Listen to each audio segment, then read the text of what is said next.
Mm-hmm. All right.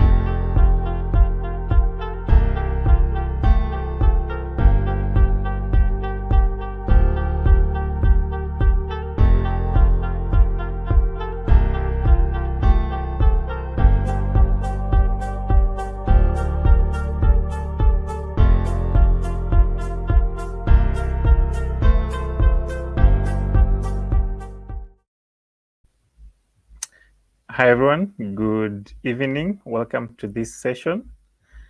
I'm joined here with a colleague of mine called Elizabeth. I can't see where she's gone to, but welcome everyone. Today we are going to take you through deep learning for humans, deep learning 101 for humans, and also probably tell you what WTM is, how to get started with deep learning, and also just to relate what you learn in class together with deep learning.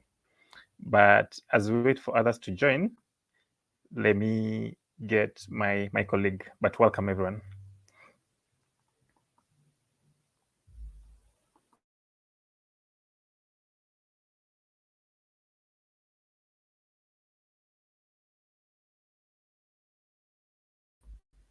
Okay, so let me just share my screen and then we get started.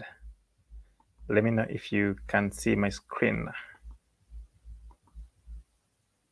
Okay, I believe you should be able to see it. Is it this? No, it's not this one. Let me just change it. Okay, share screen,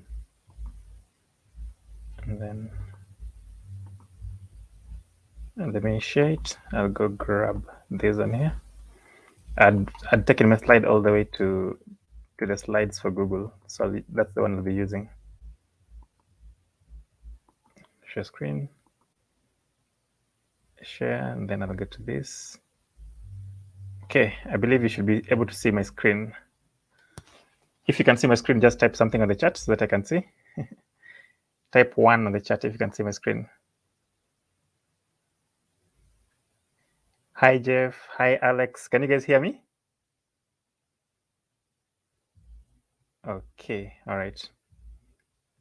Okay, then let me just present. All right, so welcome to Keras Nights. Keras Nights is ideally an ML podcast by GDG Nairobi in working together with Women Tech Makers Nyeri. And in Keras Nights, we're going to explore deep learning, of course, deep learning with Keras, and we take you behind the scenes on how models are being built and even how different industry leaders are deploying deep learning in production. And we're also going to run a series of activities around the Keras ecosystem, including having more and more study jams, and even having things like ML paper reading, Keras book clubs, and even interviewing experts in the industry. So once again, welcome to this session. This is just the first of many of them. We are trying to build on top of what we had in the ML study jam, because people say that we've been having ML study jam, but we don't need to stop what we're having. We need to keep the momentum and bring different content to what we're having. So today, I'm going to give you an overview of deep learning. And then because I know most of you are joining from school, I'm going to find a way to join the dots between what you're learning in the classroom, including the linear algebra, the trigonometry, the calculus, the statistics, all this to deep learning. But I don't want you to think of it as a maths class. I'm just going to try to find ways to link what deep learning is with what you're learning in school, so that you can appreciate what you're learning in school and how it can help you in your career if you go into deep learning. I'm also going to take you through the core deep learning concepts and then translate all these ones into TensorFlow and even Keras. Then we're going to also look at the relationship between Keras and TensorFlow, because for a long time we've been discussing TensorFlow and also using Keras inside TensorFlow, but we haven't been hearing more about Keras. But I'm going to show you the relationship between what Keras is and what TensorFlow is, and how the two are being translated from deep learning. Also, we're going to check how Keras is making deep learning easier, of course, with the APIs, and why we're even saying that we're going to have deep learning for humans. Then, of course, we're going to look into what neural networks are, what tensors are, their operations, and even how a neural network can learn from something called backpropagation. So let's dive in. So, of course, we're doing all these ones in preparation for the Keras Day. You guys probably have heard about the Keras Day, but it's a series of events that are focused on Keras and machine learning. And of course, I'm going to give you a definition of what Keras is. And they're being led by machine learning communities around the globe or around the world, including the Google developer groups, the Women Tech Makers groups, like Women Tech Maker Nyeri, the TensorFlow users group. Let me grab some water.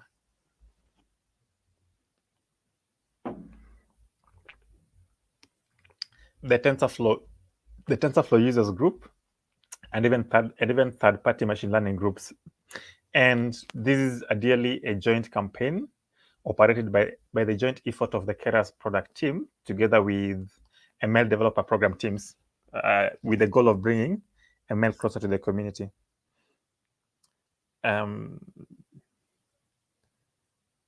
Okay, all right, okay. So just on the agenda, we're going to see an overview of deep learning. I've talked about this already. How do we represent our data?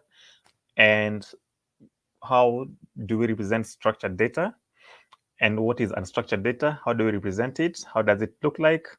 And then what is this deep learning? How can we talk about it? Can we even say that it's, let's say, a big calculus problem, or is that an oversimplification of what deep learning is?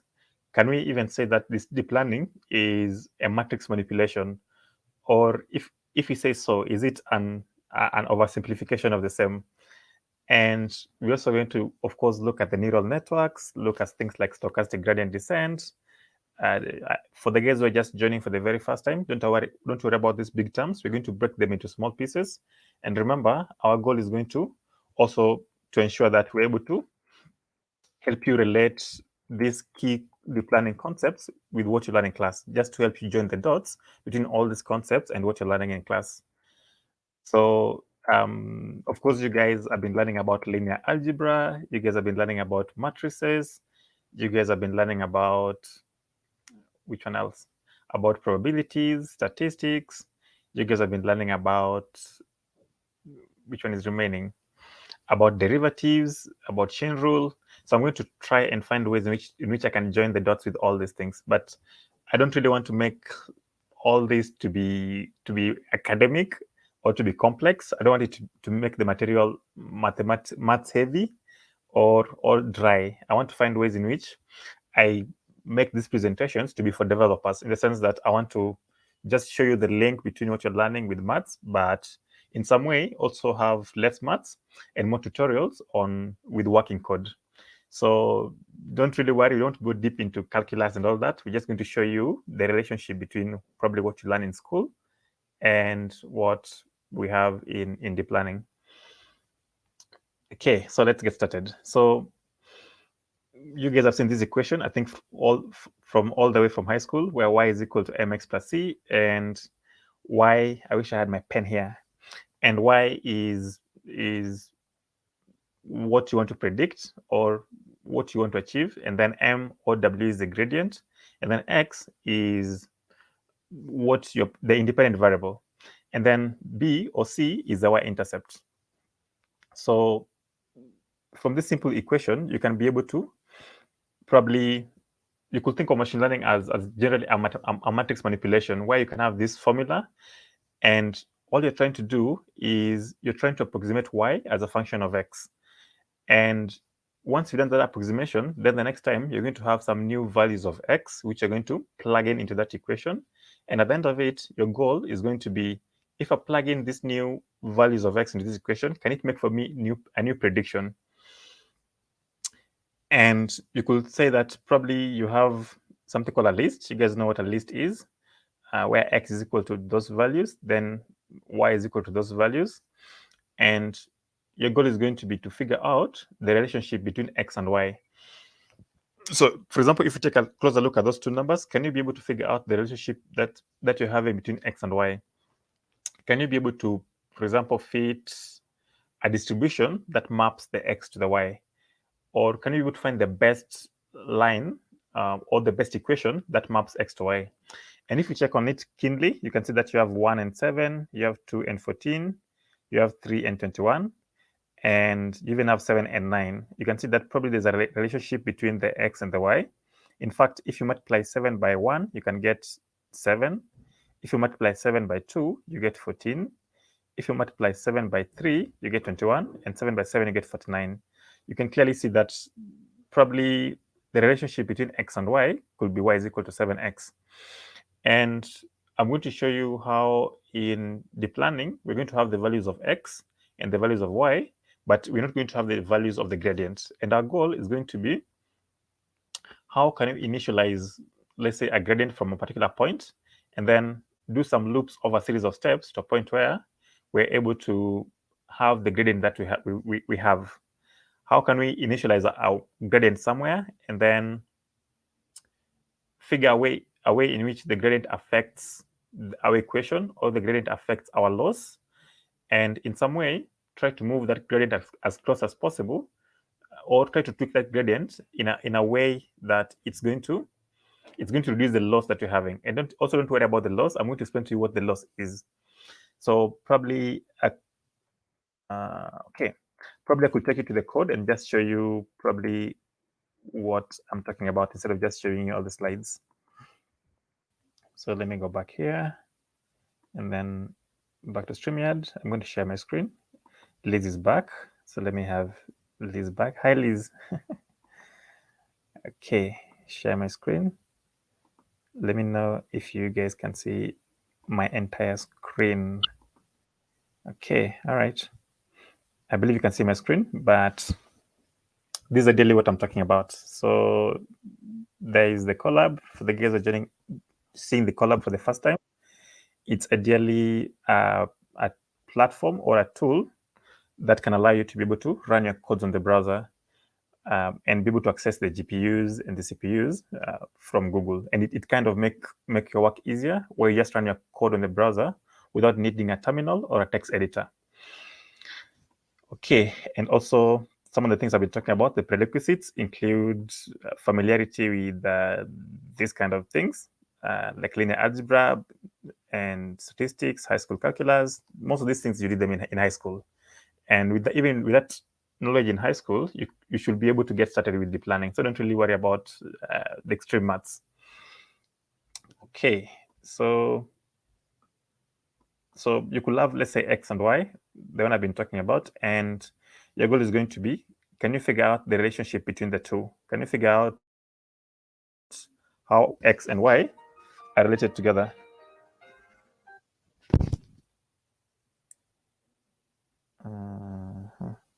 Just a second.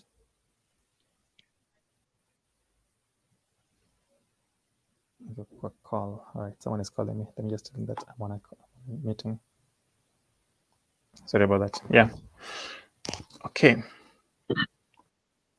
So if you check on it, the other side, you'll find out that y is equal to 7x. And also here you're just doing you just have a list between these two, and you're just using pure Python. Is there probably a better way of doing all this, without necessarily using pure Python? Because at the end of it, you're going to do a lot of numerical manipulation. Are there some tools, better tools that you can use to be able to do numerical manipulation than just the pure Python? And yes, there's some tools that you can use, like NumPy, that you can use for numerical computation. In fact, NumPy offers superior performance and broader range of functionalities compared to what the regular Python gives you. Hi, Marvin. Hi, can you hear me?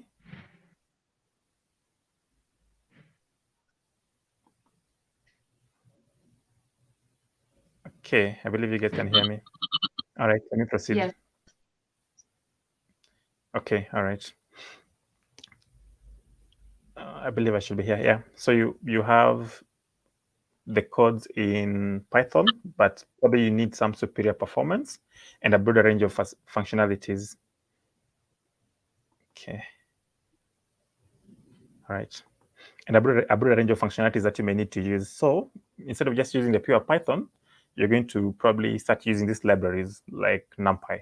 So I've just translated the entire thing in Python now into NumPy, where I still have the list here, of course, as an array. So I create a NumPy array for both X and Y, and then I can print them, then I can have them here. So, but just the same implementation, but now using NumPy. And you can also probably, if you want to convert the entire thing into a table and see it in a spreadsheet, because if you are dealing with machine learning, then probably you're going to like have an Excel sheet somewhere that you upload, and then you're going to find ways in which you can be able to see that data in a table-like structure. So do we have tools that allow us to convert, let's say, the list that we're having, or the matrices that we're having, or the arrays that we're having into a table-like structure that's similar to a spreadsheet? Do we have these tools that we can use? And yes, we also have amazing tools that you can use, like pandas, that you can be able to create things like data frame or create a table-like structure, a table-like structure similar to a spreadsheet that you can be able to use. And what I'm trying to do here is just to probably show you some tools that you can go after this session and check on them that you can be able to use for machine learning and even deep learning. I'm just running through the prerequisites for this kind of for the session that we're having.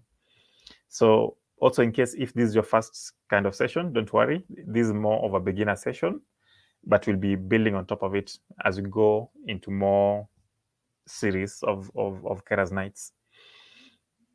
So you can create a data frame, then print it, then you can see like the results that you have. And then can you also do like more or exploration of what you're having on the data frame? Can you describe it? Can you be able to see what it has? Can you know the count of what you're having, the mean, standard deviation, the different percentiles, and a range of methods you can use on the data frame, like .describe, that can give you more details about what you're having. So you could go ahead and check the others that you can use on your data, but I'm just showing you just the basics and the introductions to all these ones. Okay. So, of course, in class, you're reading about statistics, and you guys already know what mean are, what a median is, what percentiles are, what standard deviation is. And they're just some of the things that I'm showing you here, but you can go and check more of them because they're going to help you when you want to see when you want to do data exploration, the data that you're having. Okay. And then once you have that, you're going to probably want to plot a line or generally see how your data is distributed, the data that you're having. So do you also have tools? Of course, in class, you have like a pen and a paper, and you have values of X, values of Y.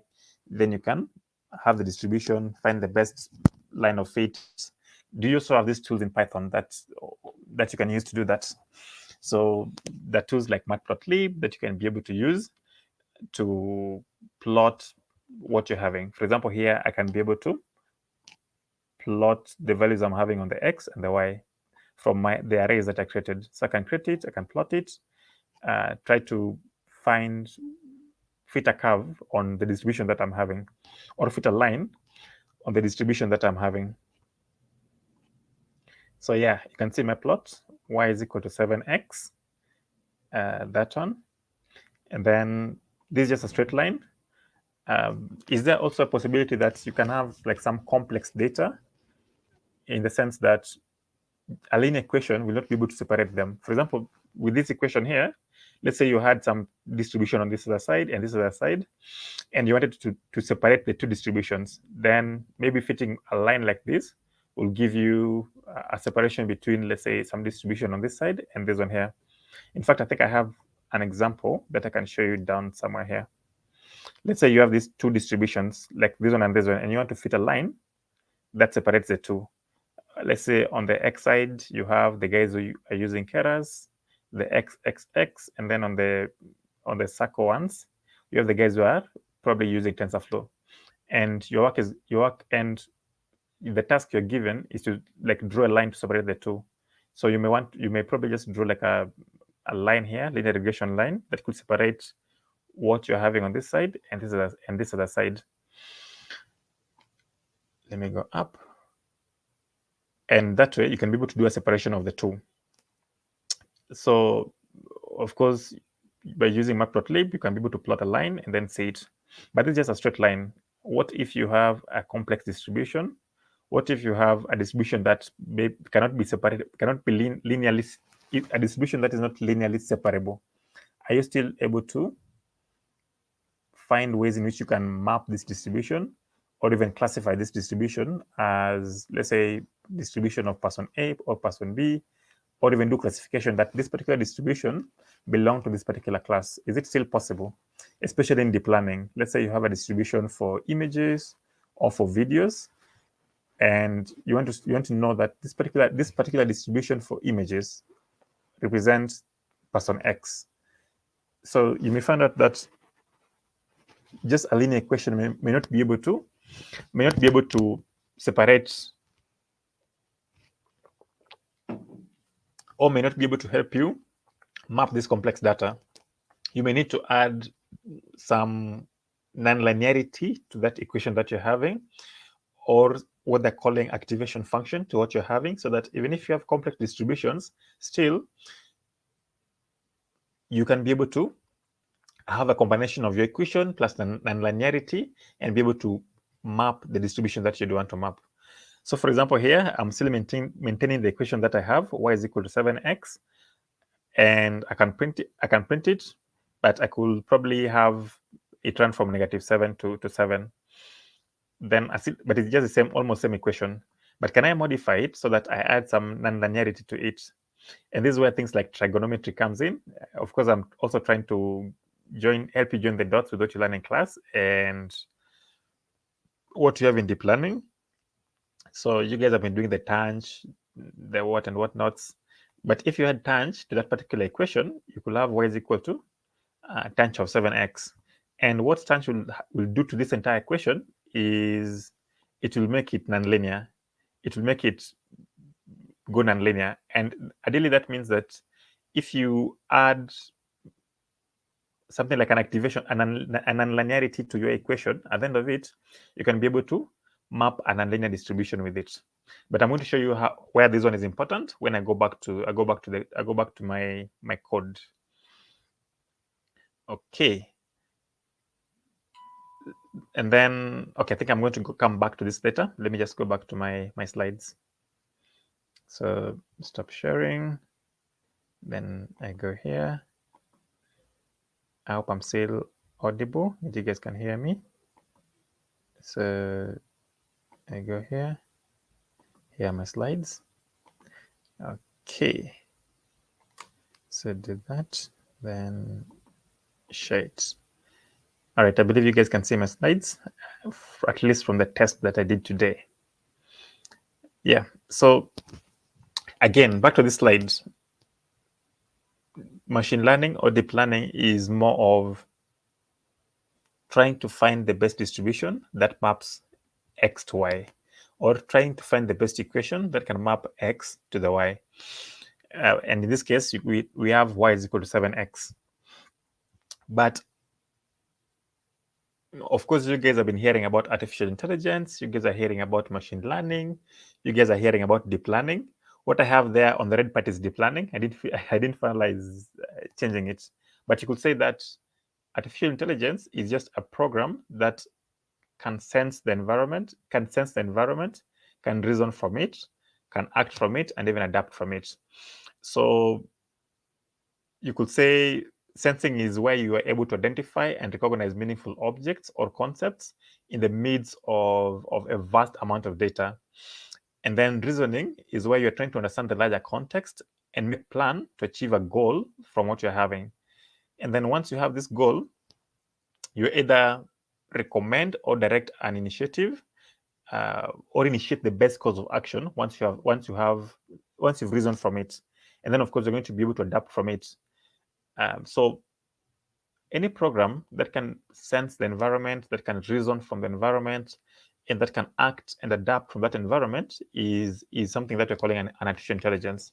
But artificial intelligence is just a big umbrella that has things like machine learning and deep learning inside it. And of course, machine learning is, you could think of it as algorithms that allows a machine to learn from data and improve their performance over time. For example, on this slide, you could see that we have X, then we have Y as the answers or the labels, and X as the features. And our goal is going to be to learn from this data and figure out the relationship between X and Y. So if you're able to figure out the relationship between X and Y, and then in some way find ways in which you can have the best line that maps X to Y, and improve it to a point where you're able to move very, very close to the actual equation, then that's machine learning. And then for deep learning, this last part where we have the red part, it's basically a subset of machine learning in which you have things like multi-layered neural networks that are able to learn from also a large amount of data. I think the key difference here between machine learning and deep learning is that for deep learning, the one on the red part, you have something called a multi-layered neural network, and they're able to learn from a vast amount of data. Yeah, and of course, I know most of you have been coding, and in traditional programming, you've been having rules and data, and your goal is going to be, from these rules and data, how do I get the answers? But this one is different in machine learning in the sense that you're going to have the data and the answers. Or in our case, the one that I've showed you, you're going to have the X and the Y, and your goal is going to figure out the rules from it. Or your goal is going to figure out the relationship between the X and the Y. And of course, we have machine learning in our daily lives. Today, if you go to your email, you'll see some emails categorized or categorized as spam. You can go on the website and search things. You guys have been using ChatGTP. You also have fraud detection, movie recommendation. The guys are using Netflix. You also heard about self-driving cars. So, I mean, we have machine learning almost everywhere.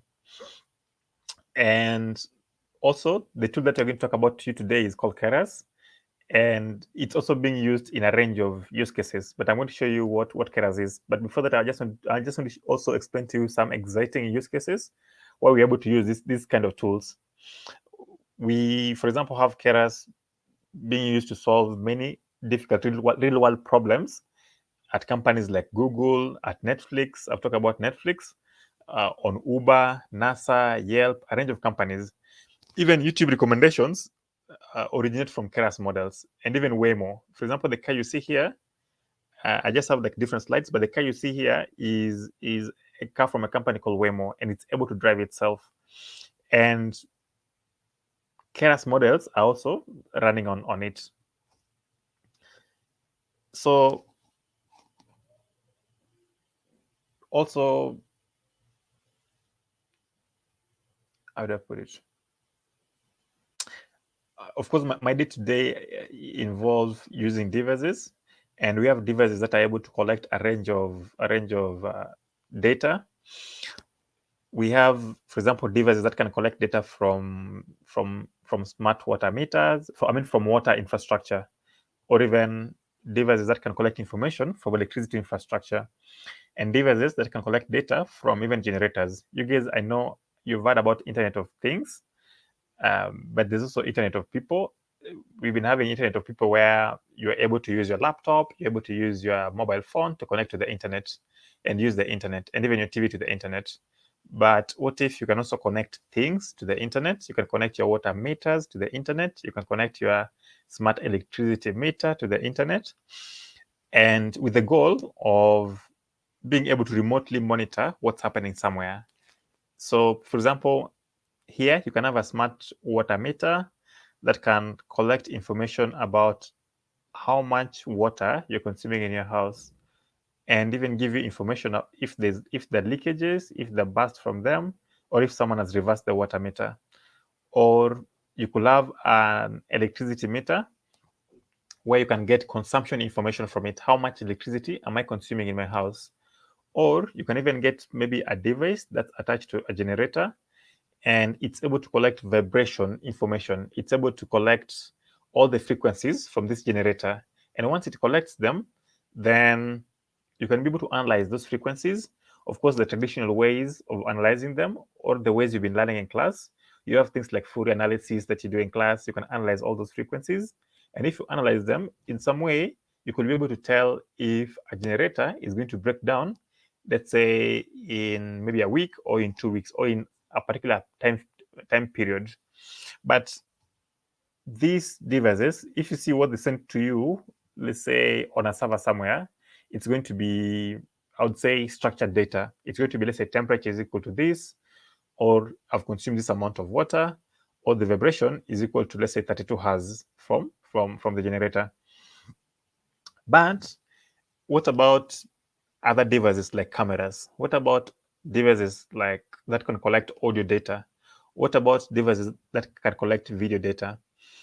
What about devices that can maybe have some text from them? Can we also be able to understand what they're having? Can we be able to understand what they're having? For example, if you have, let's say, a camera on the streets in the Kimathi, I believe that the range of cameras in school. And then these cameras, imagine if they can tell you when someone is crossing into the school, or if, let's say, there's going to be a strike somewhere, or maybe someone is doing some weird activity. Can this camera be able to tell you if some weird activity is being happening in school? And before even you do that, then this camera needs to be able to understand what they're saying. The same way you can be able to see the screen and can be able to know that I'm presenting on this. You get the feeds on your eye, and then your brain is able to understand the feeds that you're getting. Can you also have cameras that can get the feeds from the environment, and instead of just transferring them somewhere else, they can analyze what's in that feed and make sense out of it? And also, if you check what the things like cameras are having, you'll notice that they are unstructured data. Okay, so let me just go back to the other first ones. For example, this one is a Kenyan-made dev kit. It has an STM MCU, I believe, and a range of sensors that can collect the temperature, the humidity. It can collect a range of information from the environment. And you also have, it also has connectivity to it using low-powered area network, meaning that it can pick that data and then send it somewhere else. And if you check on what you have on the data, you'll have things like latitude, longitude, temperature, humidity. And of course, there's a way in which that data is packaged before it's being sent. There's a way that the data is being encrypted and encoded before they send it somewhere else. But if you go and decrypt it and decode it and even save that data on a server somewhere, you realize that what you're going to have is something like 21 degrees or 56% on the humidity. And all those ones, if you check on it, the data, they're the kind of data that you can represent on a table-like format. They look more like a structured data. But what about things like images? What about the videos I'm talking about? What about these cameras? How can you understand what they're collecting? So before I go to the next slide, probably let me show you maybe how you could understand images. Okay, let me go back here and share my screen. All right, so I'll go here, then share the entire screen. I'm just going to move over. Is it this one? Okay, and don't worry, if you have questions, I'm going to be able to go to the chat and answer them. All right, so I've been able to show you on this first part I've been able to take you through the pre-work, the prerequisites, try to relate like what you learn in school and what we have here, like algebra, the variables, how you define them. We've talked about how you can move from just normal Python to using NumPy. We've talked about how you can now convert the X and Y list that you're having into a pandas data frame, or ideally into table-like structure. And then also we've seen how you can describe that data and see things like the count, mean, standard deviation, etc., and how you can plot like a linear equation, and then how you can also convert like a line into an nonlinear line, or add nonlinearity to your equation, then see how it's distributed. And then we're going to come back to this. But even before we go to this one, probably are we able to probably use the knowledge that we have here already to try and understand the images that we're having? So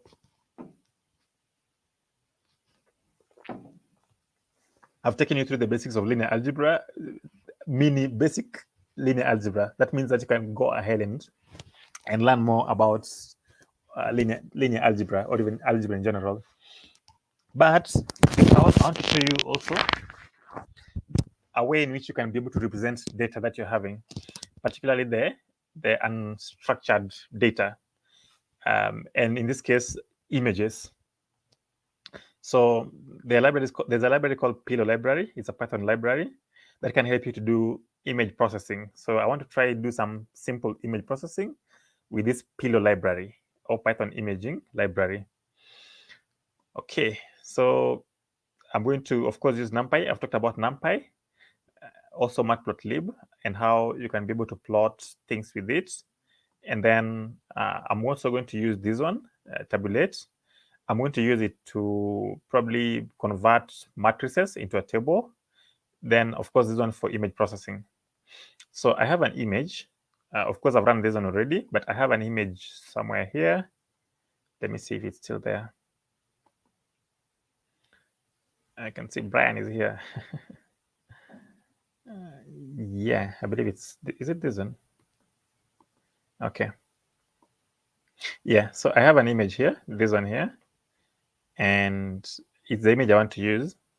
And if I open it, I believe you can see I'm sharing my full screen. I want to share the properties. You can see the properties of the image dimension, width, height. You can see it's a 1280 by 1280 pixel image, plus a range of other information about it. But just take note of this too, because once I upload it, we're going to see if we have like the same image on Colab, and how we can also play with it and resize it. Okay, so back to my slides, or back to my, okay, back to my Colab. All right, so I'd already uploaded the image. I don't want to upload it. I could upload it actually. Though I know it will take some time, but let me just upload it for the sake of uploading it. Okay, so go here. Where is it? It should be here. So I have that one. Just upload it. Okay, all right, so it's here already. So of course I'd run this already, but let me not run it now. Let me just show you what it's possible. Okay, so of course the image is in grayscale. Then this is a path to the image. Then I open it using image from, it should be Pillow library. Then I show the image. I can also check the dimensions of my image. That's the width and the size, the width and the height of the image. Then I can print the same, and you can see that it's 1280 by 1280, just the same things that I had on the other image. And I can also be able to, okay, the end goal is to have a table of rows and columns with information from my image. So I'd want to go back to my slides and be able to see like a table of rows and columns. And I may not be able to like have 1280 by 1280 rows and columns in my slides. Therefore, I need to find ways in which I resize my image into a way, or into a number of rows and number of columns that can be able to fit on my table, on my slides here. So I just chose 6 randomly so that I can resize it to 6 by 6 matrix. So if I go here, I could do some resizing to the image. You could see here I could resize it to 6 by 6 matrix and then display what I have. And if I do so, if I do so and plot it, of course, with matplotlib, then this is what I'm going to have. This is what I'm going. But this is just a representation of the other image. It's just that it's been resized. But I can also collect more information from it. I can get the numbers that the pixels that are represented in that image. For example, here you can see I have 255 to 125 here on both the rows and columns. But these numbers, I would say, they represent the pixels on the image, in the sense that if you have a grayscale image, you can think of it as something that is having like dots on it, or you can think of the pixels as dots on the image. So you can have a range of dots running from, let's say, left to right, and then you have like 6 of them. So 6 of them are left to right, and then 6 of them from top to bottom. Remember, we had resized our photo from 1280 by 1280 to 6 by 6. So on the columns, we're going to have 6 columns and then 6 rows. And every single column row, like this one here, is going to represent a dot or a pixel on that particular resized image.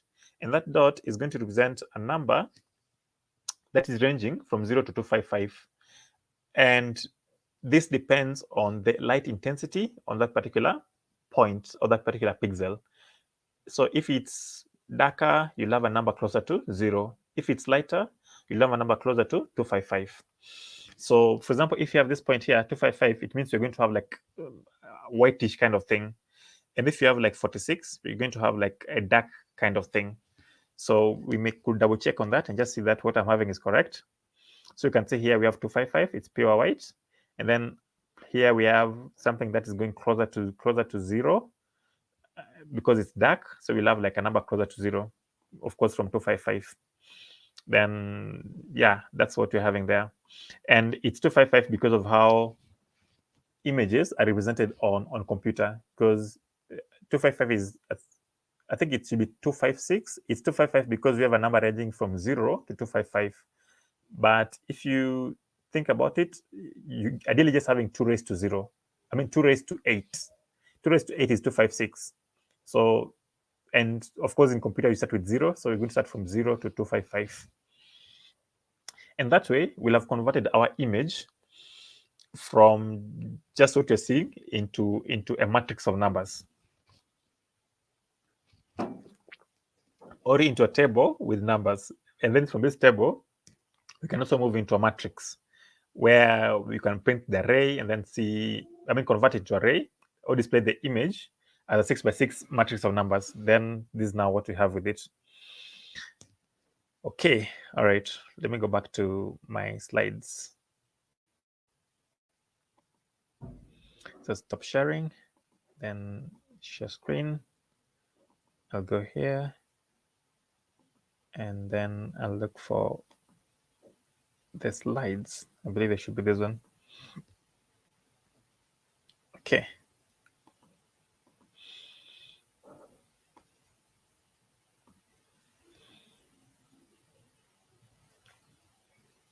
All right, so you can clearly see that you can convert an image into a matrix, that an image is ideally a matrix of numbers, and to a computer, images are just numbers. And what you're having on the left, you could have pixels on it, or say that there are pixels on it, and every pixel is just a dot on the image.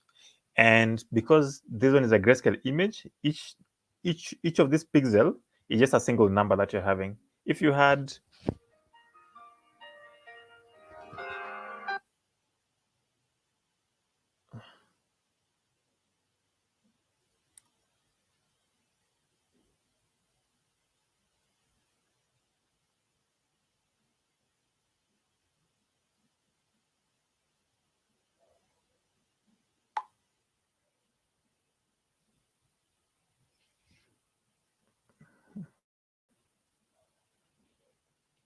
just a second, I think someone is texting me.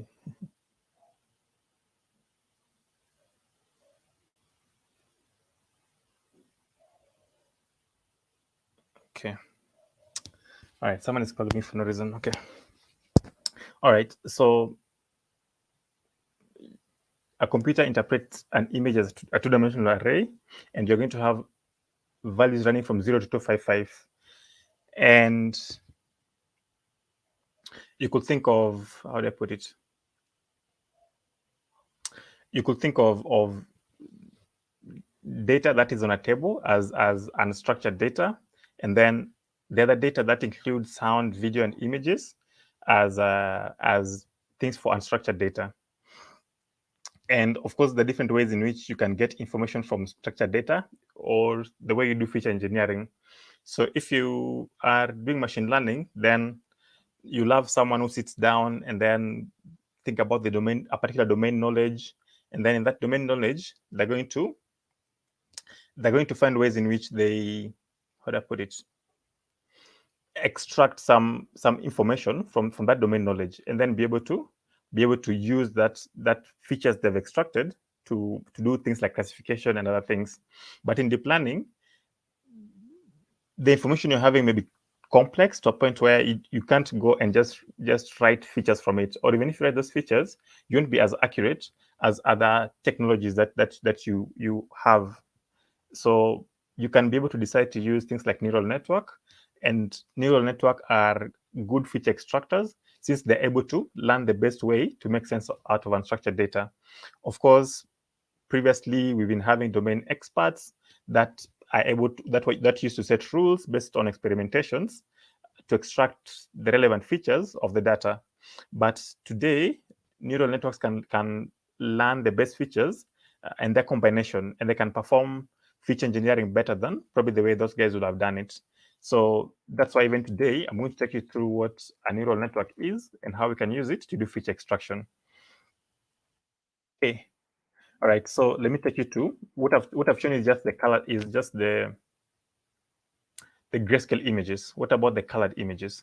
So let me take you through the colored images.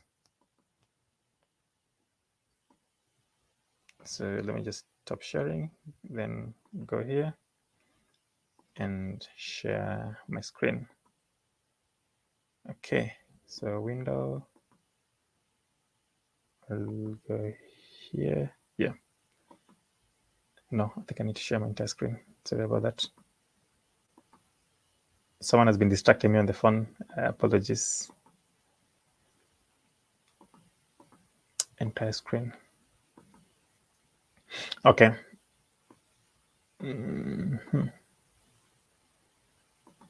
Okay. Yeah. So, okay. All right. There's some things you can do on that, but let me go to the colored images. All right. So I also have an image of a stop sign and another image of a yield sign. But I just want to start with an image of a stop sign. I have it here on my computer.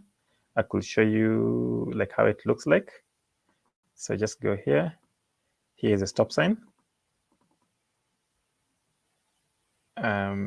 This one here. And I want to figure out how I could maybe check the different colors in this particular photo. Of course, for us to be able to come up with a colored photo, then we need to have a combination of three main colors. That's the red, the green, and the blue. A combination of red, green, and blue can give us any of the colors that you see on the screen. So we're going to find ways in which we can play with the different colors in these three channels. Play with the red color. Can we remove it? Can we change it? Play with the green color. How does it contribute to the entire picture that you're seeing? And also play with the blue color. What is its contribution to the entire thing? So let me go here, and I already have. Is it here? Yeah, I thought that it disappeared, but I have the stop sign here already, and I'm going to do the same thing. Of course, this is the path to my image. Then I'm going to read information from that path. Of course, using matplotlib, you can see I have this PLT here. Then once I read it, I'm going to display that image. Then if I display it, this is what I'm having. That's what I'm having. But then also, I can be able to check on the shape of the image the same way I check on the other shape. So you can see you have 343 and 515. So that's the shape of the image I'm having. I can also check, maybe extract dimensions and just check what I'm having in the image, just getting more information from it. What is the width? What is the height? How does the colors look like? And you can see that 343 represents the height, and the 515 represents the width. And all this height and width, they're just the pixels in that particular image. So you have 343 pixels on the height side and 515 pixels on the width side. And it also has like 4 color channels. We're used to having 3 color channels, but I mean, probably wondering why we're having 4 color channels here. I was able to check that, and I found out that we're having like a 4th color channel because it's kind of they're calling it an alpha channel, and it's used for transparency information in the images. But can we be able to play with the 3 color channels that we're used to? Can we be able to play with the red? Can we be able to play with the green? Can we be able to play with the blue part of it? So can we even be able to index it? Index a specific pixel, because now we know clearly that our image is composed of rows of pixels, rows and columns of pixels, and we know that we have pixels from 0 to 343 here. I mean, we have 343 pixels on the height side and 515 pixels on the width side. So if let me just try to move.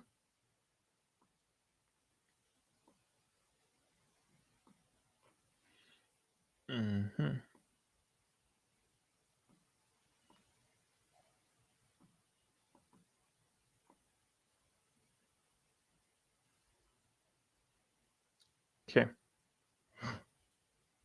All right. So, for example, here, I can identify a specific pixel that I want. Maybe at the row, pixel at row 100 and pixel at 150. And I want to check which color is in that particular pixel. Can I be able to play with those colors there? And of course, I can get RGB values at that particular pixel. So on the row of 100 and 150. And let me just go back to that image and show you what I mean. So if I have this one, of course, this one is a column. No, this is a row. So this is a row and this is a column. So if I go to row 100 and let's say 150, maybe somewhere here, because this is 100 or 200, 150. If I come somewhere here, this is 100. At this particular point on my image, maybe I should be able to get like a red color. Can I be able to extract it? Can I be able to confirm that at the row 100 and column 150, I can be able to get that pixel, or at the height of 100 and the width of 150, I can be able to get a red color. So let's go and check. So here I'm trying to extract the red value from that particular point. Of course, the red value is on index 0, green value is index 1, blue value is index 2. This is the 3 channels we're talking about, the red, green, and blue. And if I print their values, this is what I'm getting from it. I can see that 0.74 or 74%, 74.5% of that part is composed of red, 0.09 or 9%, I think, is composed of green, then 1% is composed of blue. So clearly that particular area, we have like a red color. So let's see if that's true. Maybe you can print some different variant of red color to just show where we are. And you can see here is the 150 part. This is 100 part. So you can see we can be able to narrow down to a particular row and column, or narrow down to a particular height and width, and be able to know the type of colors we have in that particular area. And of course, the type of color in that particular area is a combination of the red, the green, and the blue. And you can even extract that particular point. And then probably you can also check a different part, let's say 150 and 350, and see like what we have. So we can do the same thing, get the RGB values at index 0, index 1, index 2. Remember, index 0 is the red part, index 1 is the green, index 2 is the blue. Then if we print it, you can be able to see that now we have different values.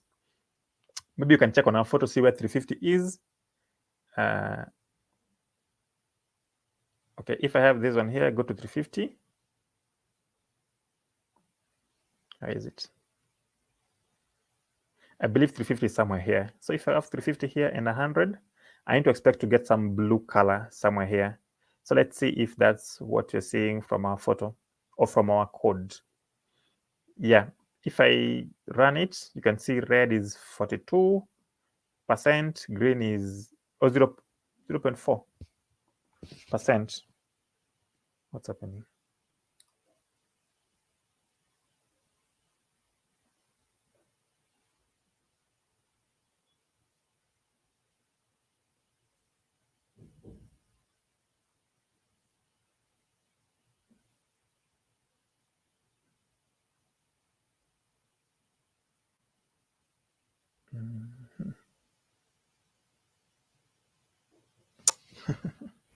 So people don't want me to present in peace. Okay.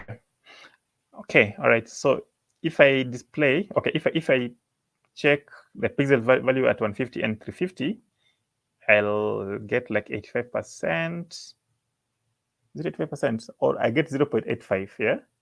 I think this is the biggest number compared to these two. So that area, that place, I have more blue than this other two. And if I print it, you can see where it is. You can clearly see that I have more blue in that part. In fact, I can even go ahead and modify the image. Probably I want to remove all the other colors apart from red. Can I pick all these 3 channels in my color and say that the channel for blue, I turn it to 0, channel for green, turn it to 0, and just maintain the channel for red? Is it even possible? So okay, this is the original image. I can print it, show this one original image, then I can try to modify the data. So I have the 3 channels.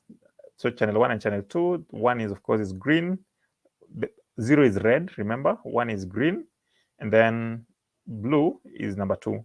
But I want to set both green and blue to 0. You can see there I'm setting them to 0. I've removed everything here and here, here and here. So I've set them to 0.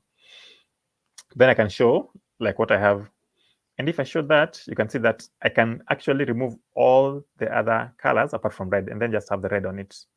So yeah, that's probably what you have on colored images. You can even change, add like a box, whatever. You can do modification to it as long as you have an understanding that images are just numbers, and these numbers, it depends with the type of, how do I talk about? It depends with the type of image that you're having. Some are grayscale, others are not grayscale. And if you're having a grayscale, then you just have like a single number. But if you're having a colored image, then you're going to have like the 3 numbers. Let me go back to the slide. No, before I go back to the slides, let me just talk about other things you can do to the grayscale image. Just share the entire screen.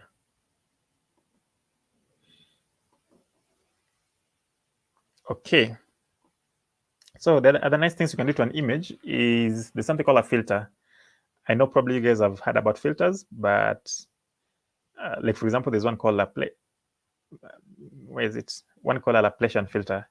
But even before I mention filter, just think about this matrix. Is there, if I run this matrix on top of my image, is there an effect you can have on it? Can it be able to make the image sharper? Can it be able to enhance the edges of the image? Or can it blur the image to it? What's the effect of running this filter on my image? So I could probably multiply this filter with the filters of my grayscale image. You remember the grayscale image I talked about initially? And then if I multiply the 2, what's the result? What can I get from it? And if I do that, this is the first photo I'm having. If I multiply by 8, this is what I get. And maybe you may not see a big difference between this and this because this is the 6x6 grayscale image. But I could show you maybe what I'm having on, what the effect I could have on the 1280 by 1280 image, the original image that I had. So I've defined a range of filters here. You could check them out, see how they look like. There's one called Gaussian filter, there's edge detection filter, there's Laplacian edge detection filter, a range of them. There's Sobel, how to brighten the image.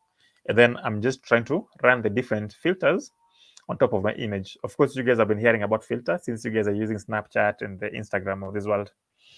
So if I run it on my original image, I can blur the image, I can remove every single thing and ensure that the filter I'm having, it's only showing me showing me edges in my photo. So here I just have edges from the particular photo. So I can also just brighten the image. I can do a range of things with it. So these filters, there's a way that they can run on top of the image, and I can get a particular filter that gives me a unique information from my photo. Like I can have a filter that gives me an information about some edges. I can have a filter that gives me a unique information about horizontal lines. I can have a filter that gives me unique information about vertical lines. And a combination of all these filters, they can actually give me unique information about a particular image that I'm having. And remember, this image that I'm having is already in matrix form. So I'm just having another matrix as a filter, and I'm running this filter on top of my image. And when I run it on top of the image, then I can extract some useful information from that particular image. So let me go back here, share my screen. Why is it saying window? Okay.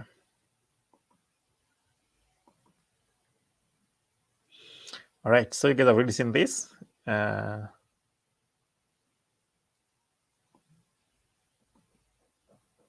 Okay. All right, so if you have this stop sign and this is a yield sign, is it now possible to be able to tell the difference between the two?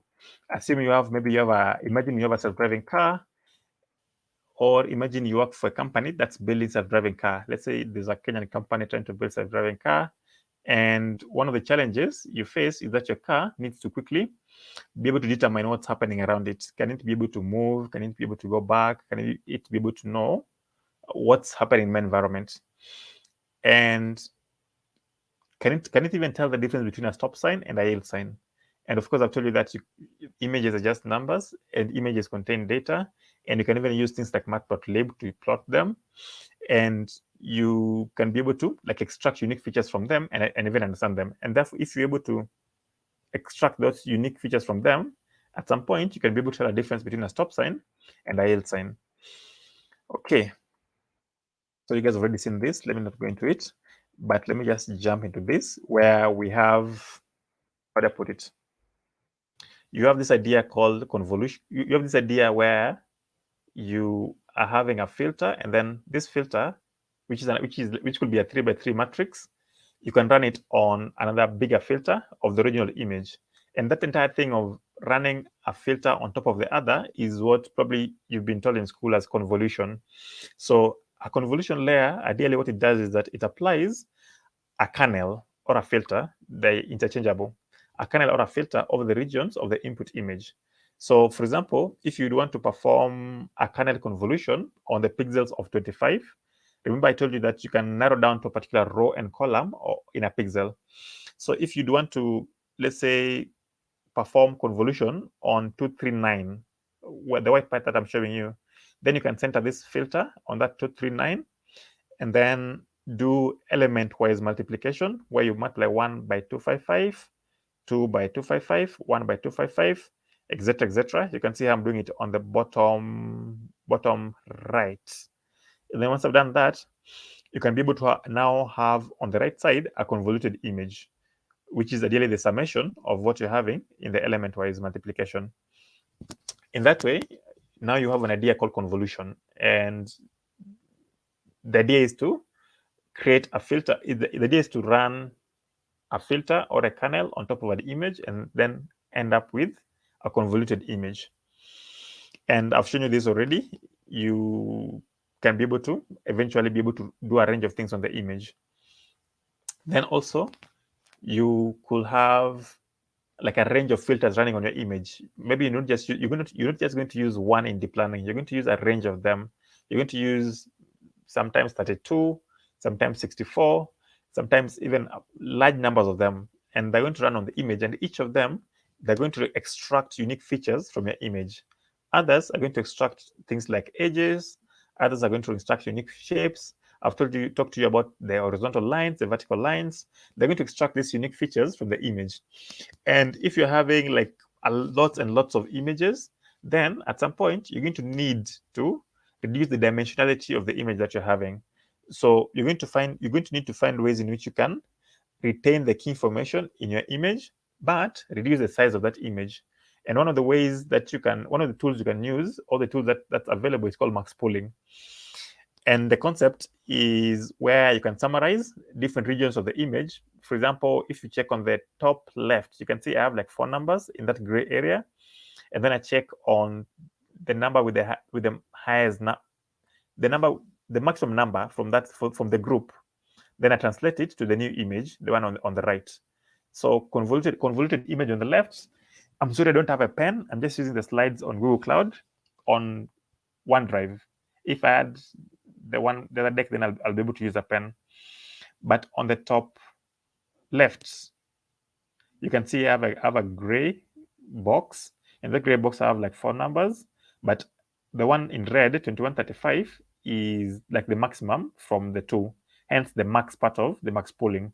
Then from that maximum number, I can translate it to a new image and then just leave the others.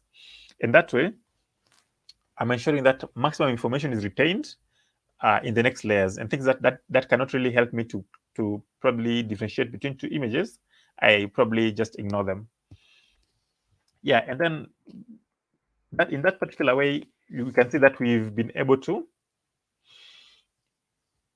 know how structured data look like, know how unstructured data also look like, and even know how to extract features from unstructured data by using convolution. And in this convolution, we've seen 2 key things. The first thing is where we're having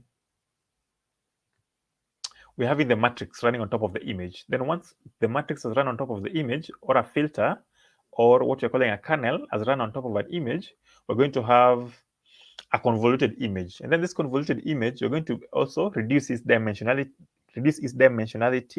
but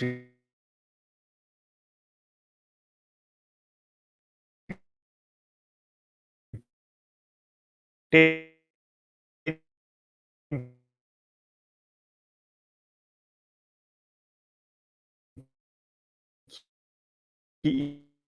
information with a tool called max pooling. Then I hope you guys can still hear me. I'm just getting distractions from my phone. So that way, you've been able to see that you can be able to represent data using linear algebra and matrices and get useful information from it. So, for example, you can see number 2 that you can have the X features where you have 100 images. And then these 100 images,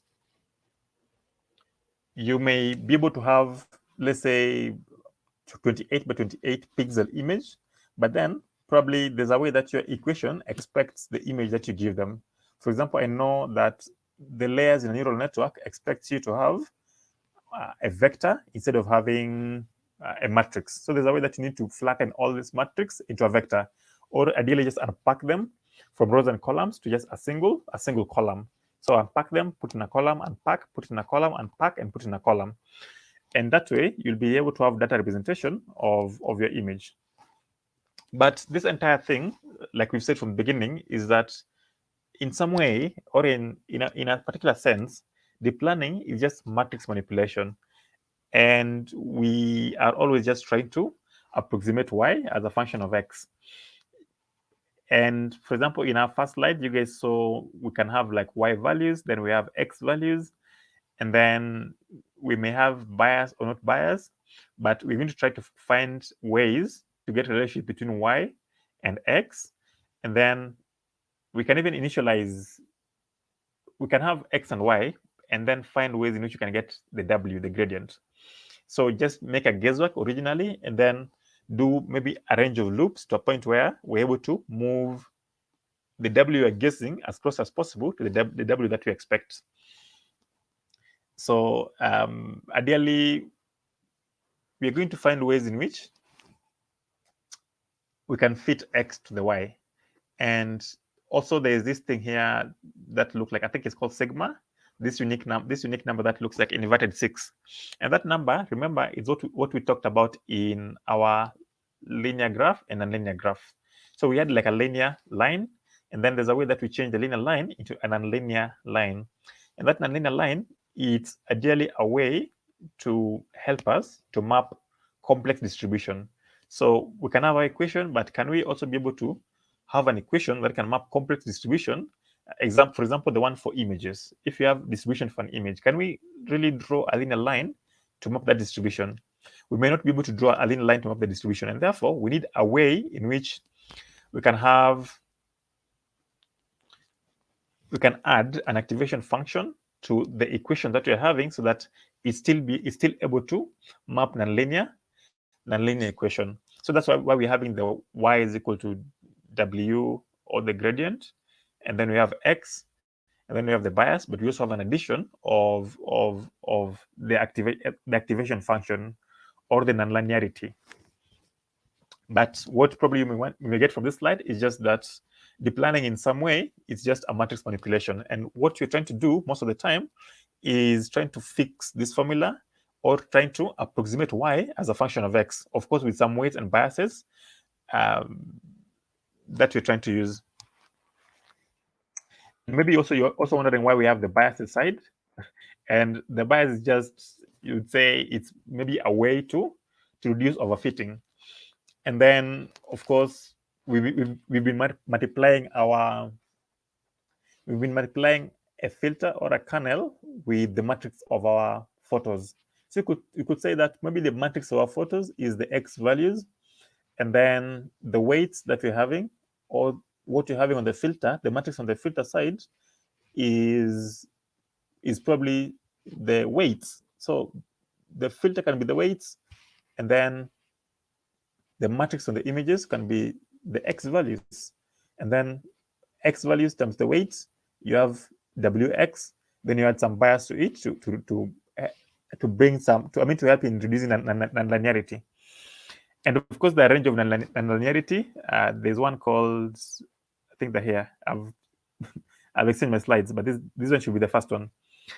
There's one called rectified linear unit. It's called ReLU. It's a very popular one for images. And you can see here that you can have the rectified photo, and you can have an input photo which has like a lot of black lines, but you can use ReLU on it. Then if you apply ReLU to it, you're going to have a rectified feature map that doesn't have like a lots of black lines. But the key concept here is that you can replace all the negative values, let's say on the input feature, you can replace all of them, let's say by 0, and then have like a rectified feature map. And ReLU is just one nonlinearity you can add to it. Remember, on Colab we talked about tanh activation function, and there are also a range of others.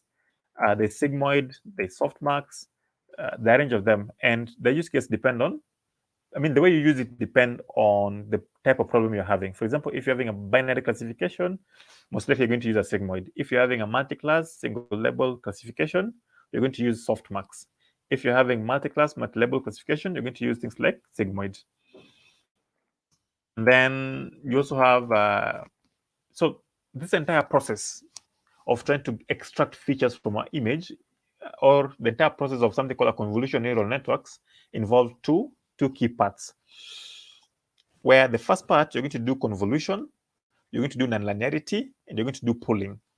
And convolution, of course, applies filter to generate feature maps.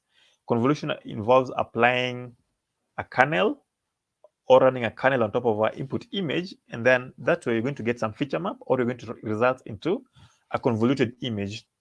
And then you're going to add some nonlinearity to that convoluted image so that you're able to map some complex data.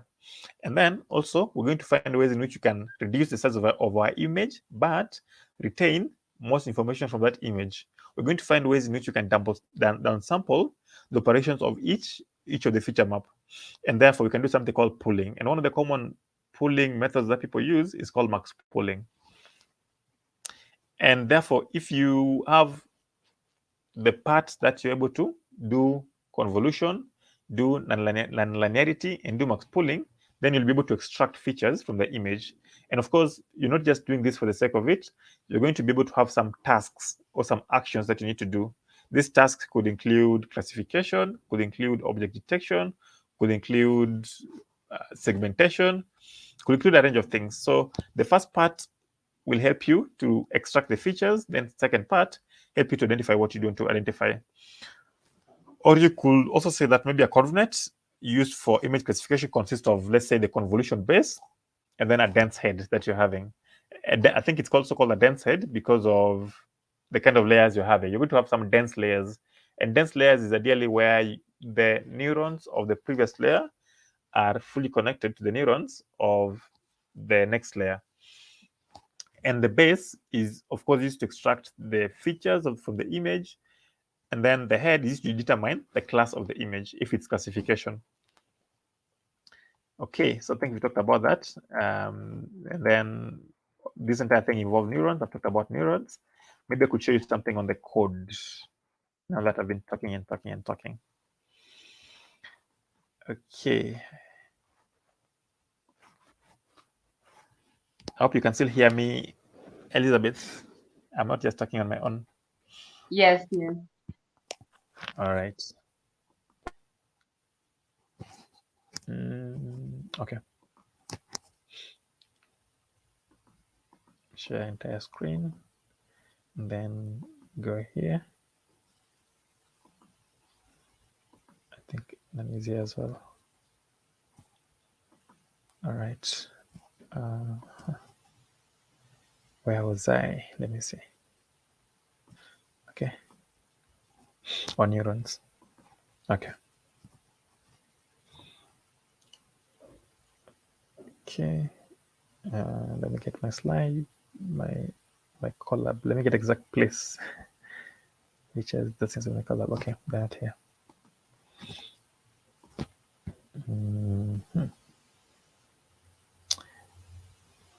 Okay.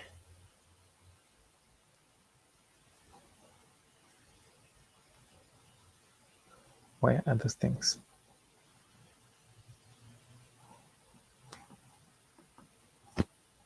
Am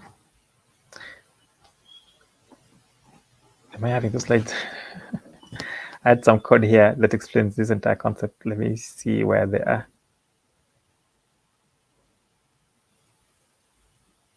I hope I haven't removed them. Oh, yeah, they're here. I was wondering why they are. So, of course, you can see here that I have some 3 input layers, some 2 layers, and then an output layer. And you can think of a layer as an object. You can think of a layer as an object, and it's an object that has 2 key things. One is the state that, it could be stateless or it could have a state. But when it has a state, then the state will be the weights that you're having on it, and also the biases that you're having on it. And then apart from the state, number one, number two, it also has something called the computation part of it. So a layer should be able to have a state and a computation part of it. And this computation is what you'd say the forward propagation.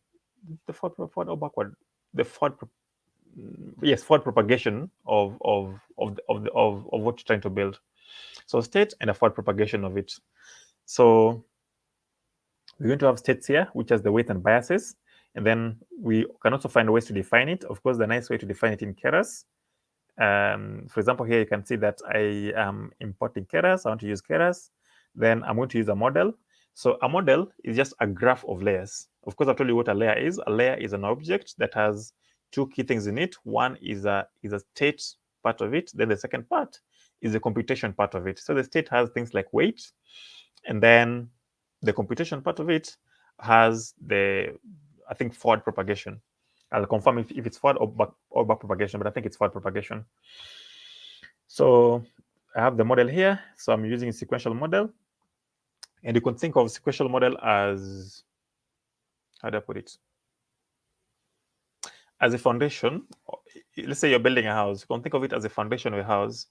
And once you have the foundation, you're going to have these layers on top of that foundation that you're building. You can think of it as someone who is having a foundation of a house. Then you have blocks that you're building. then these blocks are just the layers that you're having. So I'm instantiating a sequential model here. I can give it a name or even remove the name from it. So of course I have this class that I have, then instantiate it as an object. Then I can be able to add the first 3 neurons that you saw. Here are the 3 neurons that you saw. Then add the second neurons as well. Where is it? You can see I have another dense layer with 2 neurons. Of course, the first one has an input shape of 3. Then I've talked about activation functions. I also have an activation function here. And remember, also an activation function does computation for this. Then I also have like the output layer that has 1 neuron at the end of it and an activation function at the end of it. Then after that, of course, I need to, because what we're going to do is that we're going to have values of x and values of y. And we're going to figure the relationship between x and y. And the way we're going to do it is that initially we're going to make a guess of the weights that we're having. We're going to randomly initialize the weights that we're having in our equation. Then once we randomly initialize the weight, we're going to find how far. We're going to find out if we plug in this weight into our equation, the equation that we're going to have, the predicted value, how far is it from the true equation? How far is it from the ground truth? Yeah. Then once we've done that, we're going to get the difference between the two, and that's called the loss. We're going to calculate the loss between our equation that we predicted with the weights that we've initiated randomly, and then figure out how far this y naught is from the y, the ground truth. Then once you have that difference, we're going to find ways in which we can reduce that loss, or ways we're going to figure how the weight is sensitive to the loss. How can we tweak this weight to a point where we can have an equation that is very close to the equation that we desire? And to do that, of course, the first thing we're going to do is to get the loss, the different ways to get the loss. Here I have, for example, binary cross entropy to get the loss. And then once I get the loss, I'm going to show you, don't worry, I'm going to show you on my slides. I'm going to find ways in which I can use calculus to get the gradient. I think let me show you the slide if you want, so that you guys are able to understand what I'm talking about.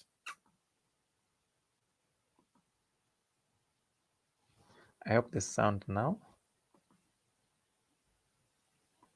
Okay, go here.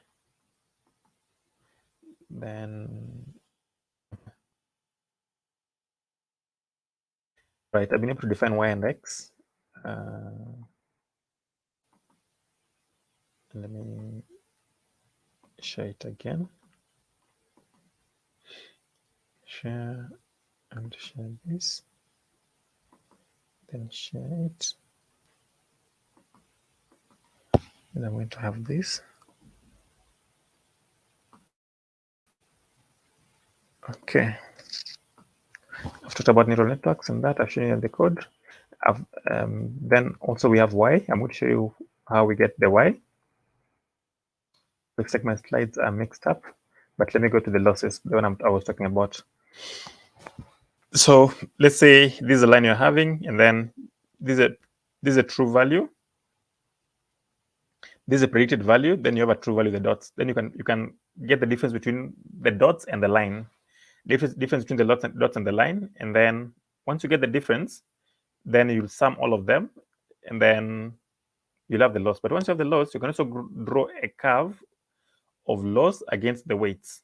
Then once you draw a curve of loss against weights, you can be able to, you'll end up with something that looks like what you see on the screen, where at the very top you have the maximum loss, and your goal is going to be move from the top and go down and get like a weight that gives you the least loss. So this is what we're going to call the cost function. And once you have this cost function, you're going to need to know the gradient of where you are. And then once you have the gradient of where you are, you're going to figure out how to go in the negative direction of that gradient and then move until you are at the bottom or the lower part of the curve. And then once you are at the lower part of the curve, then you're going to have a weight probably that's giving you the least loss at that particular point. So in some way, that there are steps here. We have steps here which include the gradient, going in the negative direction of the gradient, and then going all the way to the lower part of it. And then as you do that, the line is going to try to fit itself on the curve. You're going to like reduce the loss and then improve on the weight and the biases until you have like the best equation that gives you the loss, and that gives you, how do I put it, the best equation that you need.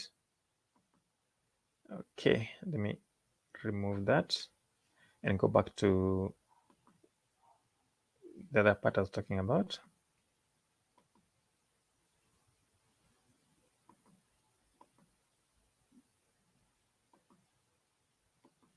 Yeah, and that brings us to this thing called an optimizer. And this is ideally the place where you're going to use the calculus. So I've shown you how the graph looks like a U like this, and then at the top of it you have like the maximum noise, the maximum error. Then at the lower part of it, and our goal is going to move from the top to the lower part of it. And we're going to use calculus. We're going to use things like Adam optimizer to calculate the gradient and then move in the negative direction of the gradient to a point where, after some series of steps, we're going to find ourselves at the lower part of that gradient. So, of course, we define our layers here, or our model here, and then now we do this compile, and we, of course, specify the optimizer we're using, the loss we're using, and the metrics that we're using. Then you can even do a summary of the model we're having. And that's how to like come up with a simple sequential layer or sequential model for Keras. But the entire concept, I think, goes back to this calculus I was escaping. Where is it? Where's the calculus? Okay.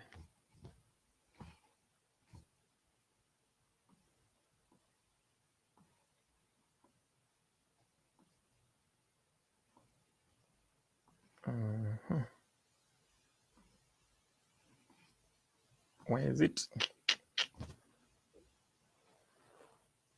Okay, yeah, here.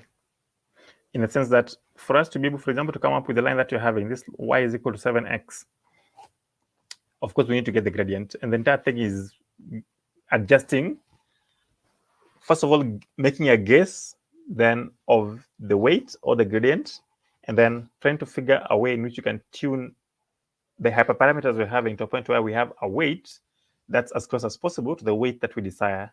And once we have the weight that we desire, then it's going to give us the model that we desire. So, and to get it, of course, we're going to need to calculate some gradients and then move in the negative side of the gradient. I think I have like a clear example somewhere here. Let me go down somewhere here.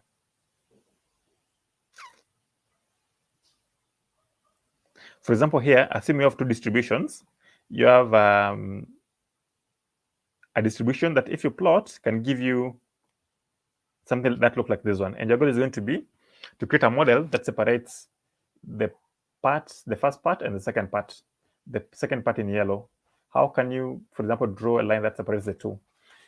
And then just take it through the steps of machine learning or deep learning. You're going to create some variable for the weight and variable for the bias. Yeah, you still remember our equation that I showed you. And then this weight and bias, you're going to randomly initiate them. For example, here I'm randomly initiating weight and bias, I think with a uniform distribution. And then I'm also randomly initiating. I'm also initiating a variable for bias with and making every single thing to be 0 on it. So I have weights and bias. Weights are randomly initialized, and then I can define a model that does the forward propagation or that does the calculation that I'm talking about. So this is a state of what I'm talking about. Then here's the calculation. So I'm just doing a mathematical multiplication of my inputs, and then that's the x, then the weights or the gradient, and then the y-intercept, the bias. And then after making that guess, this is the guess I'm going to make. There's a place that I'm going to call it. Don't worry, I've just defined it here. But I'm going to call it, where is it? I'm going to call it somewhere here. for the forward pass. So I've defined the forward pass. I've defined how to calculate the loss. Of course, this is going to be the guess. Then once I make the guess, how far is my guess from my original number? Then to get how far my guess is from the original number, or my target is from the predictions that I'm making, I'm going to get the loss. So I'm going to calculate a loss here. And over a series of steps, I'm going to make a prediction. Then after make a guess, then calculate the loss from the guess. Then once I calculate the loss, I'm going to figure out which loss am I getting, which loss am I getting as a result of the weights, and which one am I getting as a result of the bias. And then I'm going to find ways in which I can get the gradient for both the loss. I can get the gradient of loss with respect to weight and gradient with loss with respect to the bias, and then reassign or change the weights and bias depending on what I'm getting from this particular point. Then do it over a series of steps to a point where I can have a line that can clearly separate the two lines. Where is it? Yeah, that can clearly separate the two lines. So you can clearly see that we're able to use some calculus. We're able to use, again, I'm just trying to relate what we're having here with what you're learning in school. So you can clearly see that in some way there is some calculus that we are using, and even before that calculus, there's some linear algebra using to map our data. There's some operations we're doing. Then there's some calculus we're trying to do to help our model learn. Okay. Then let me go to the maybe last parts. I can see it's 9:30 already. It's already 1 hour 30 minutes.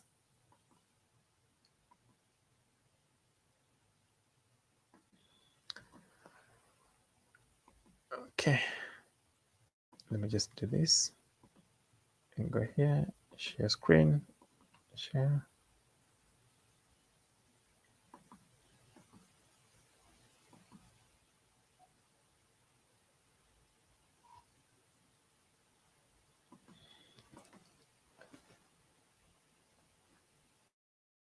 Okay, so that's where the optimizer comes in. And then the things like generalization, how well does my model work? Is it overfitting? Is it underfitting? Am I using enough data to train my model? Or is it just right? Or is my model overfitting in the sense that it can only identify a particular thing that I'm having? Let's say if I'm training it to identify mag, then it can just identify, let's say I have this bottle here, and I want it to identify these bottles, and all it does is it identifies a gray bottle. Is there a way that I can change my model so that it identifies all the different bottle colors and shapes to be bottle?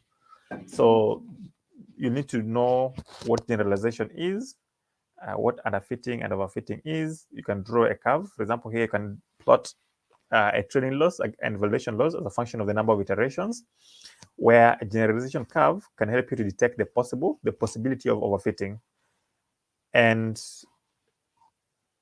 how do I put it? And of course, there are also things like learning rate, how to go down the curve. I've talked about the curve, the loss against weight curve, where on one side you have like maximum loss, then one side you have the gradient, and then your goal is going to be to move down the gradient. And you need to figure a way in which you go down the gradient, the steps that you take. That steps is called the learning rate. And if you choose like a too small learning rate, then you may take like a lot of time before you reach the bottom of it. If you take like a large one of it, then you may be able to overshoot, and may not be able to reach like where you need. So there's things like the entire thing is called gradient descent. There are things like batch gradient descent, and batch is just ideally the number of, how do I put it? The number of rows. Is it rows? Yeah, rows that you may want to use in every iteration. Okay, then for you to maybe improve from overfitting, you can use techniques like doing dropouts, dropping some layers, dropping some neurons, normalization. I think I'll talk about this in the next sessions. Early stopping, I'll talk about this on our next session, how you can use things like callback for early stopping. And ideally, that entire process where you can have an input, then do data transformation from the input, for example, the image. With the data transformation, we have values for you have the matrix from the image, convert the matrix into a vector, then train on that data, or rather make predictions with the data once you've extracted the features from it. And then once you've done the training or the forward pass, or I mean, do a forward pass with it. Once you've done the forward pass, then make a predictions with it, and then figure how far the predictions is from the ground truth. Then when you get the difference, then you draw a curve of the difference. That's the weight. That's the loss against the weights that you're having. And then once you have that curve, then you do some gradient descent or you do some calculus. Of course, you're going to have TensorFlow do for you the calculus. And then after that, you're going to be able to move down the hill to a point where you have the best weight that gives you the least loss. But this just those are just the steps for machine learning. Okay. Then, of course, probably now you're wondering what's the difference between machine learning and deep learning. We've been using this word interchangeably. Of course, I've showed you on the first slide that showed you the difference, but you can see that the steps are almost the same. But I could tell you that they're almost the same, but there's some difference in them in the sense that in classical machine learning, you do feature engineering, but in deep learning, you'll have things like neural networks do for you the feature extraction. Then in classical machine learning, most of the time you're going to deal with tabular data, but in deep learning, you're going to deal with unstructured data. So the other one is structured data, this other one is unstructured data. And yeah, those are the key ingredients of deep learning. You have the data sets, you have models and layers. I've talked about them. I've talked about activation function. I've talked about the cost or the loss. I've talked about optimization. And I've also tried to link the linear algebra, the probabilities, and the calculus you learn in class with what deep learning is. And I think the last part is how Keras and TensorFlow relates to all this. So we have something called Keras, and Keras is ideally, how do I put it? I mean, the mission statement of Keras is to provide unfair advantage to any developer who is looking to ship machine learning powered applications. And the idea is that you don't necessarily have to write all these models or your entire machine learning architecture from scratch. There's a way that Keras can provide you with reusable, small, cool elements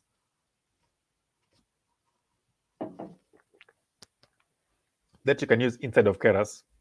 So you'll have great APIs that will let you do complex stuff if you want to, but also help you to be able to debug what you're working on, have some speed, have some code elegance in it.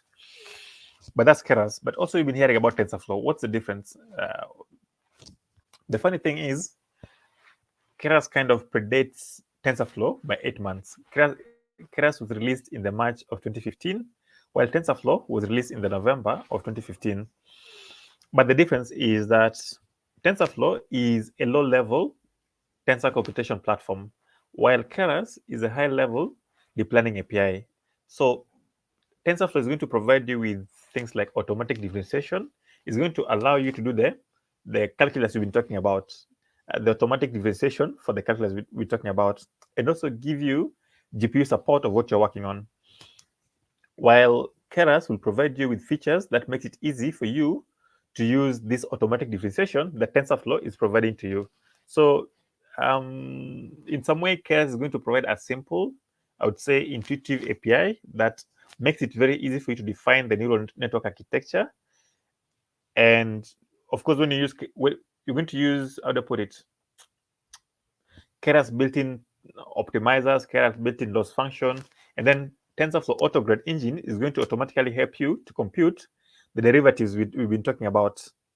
So in some way, TensorFlow provides the infrastructure that you need for tensors manipulation, for automatic differentiation, for GPU acceleration, while Keras allow you to define or allow you to be able to define, how do I say it, the layers, the models, etc. Yeah. So I don't know. I think I could probably stop there and then take questions from you guys.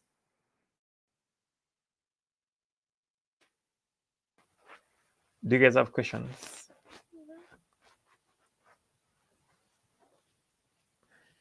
Okay, I could see on the chat. Yeah, I think we've gone way far from the time. I've received the link. Alex Mashere, I guess I've never received the link to the Discord and WhatsApp. Okay, I think it's somewhere. I don't know. Let me get. I'll get it and then post it on our Twitter account so that you can get it, Alex. Then we have. Would you mind sharing your email? I got some questions for you. Okay, let me just drop my email here. I hope it will be safe. gmail.com. That's my email. And then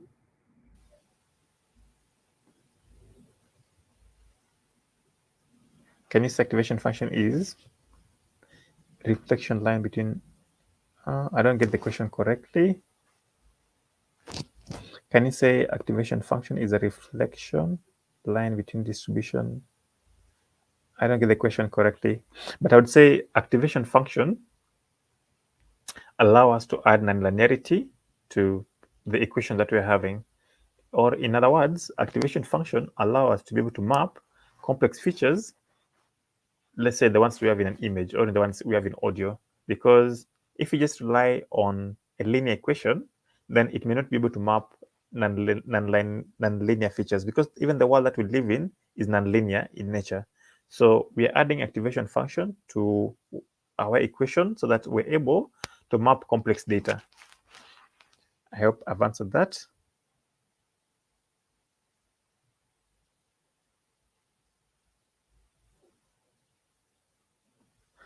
Okay. All right. So Elizabeth is asking, what are some advantages? What are some key advantages of using Keras for deep learning tasks, and how does it differ from other deep learning frameworks? All right. So Keras make it easy for you to be able to define your layers. So of course you have Keras and TensorFlow and PyTorch and JAX and these other ones. And you may think that they're competing, but they're not competing in the sense that Keras is a high-level API, while TensorFlow, JAX, and PyTorch, they're low-level APIs. TensorFlow, JAX, and PyTorch, they provide us with the thing we're calling automatic differentiators. They help us to do the mathematics, while Keras give you like a nice, simple way to define your models. And in some way, Keras is going to reduce something I call it the cognitive load when you're defining your models. So you're going to find like a simpler way to define your model and a way to make simple things simpler, but still be able to have a consistent way of doing complex things.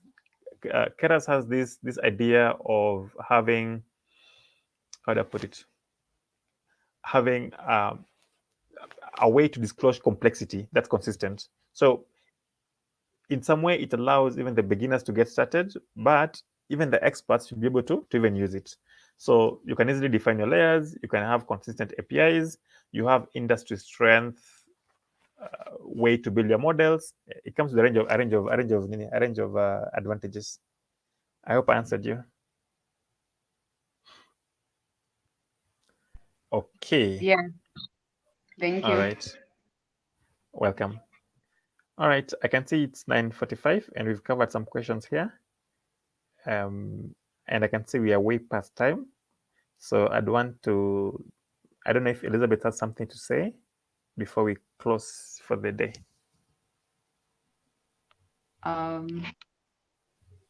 Okay, yeah, that was a wonderful session. I think, yeah, we'll have to revisit maths, some of us, but at least it's been a good introductory session where at least we are able now to understand where to like start and be able to pick it from. So yeah, thank you to everyone that showed up, and thank you, Marvin, for the session.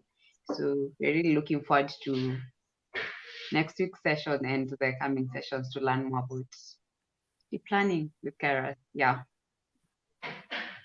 Thank you. All right. Thank you, Elizabeth. And remember, I don't want you to think about this as like a maths kind of lesson. The key idea was to show you probably how the maths you learn in class relates to what deep learning is. And Yes, exactly. in some way, I wanted to relate them, but not make it, and still not make it maths heavy. So and find ways still to have like less maths and more tutorials with working code. But at least Mm. I hope you've been able to relate what you learn in class with what deep learning is. Yes, In yes.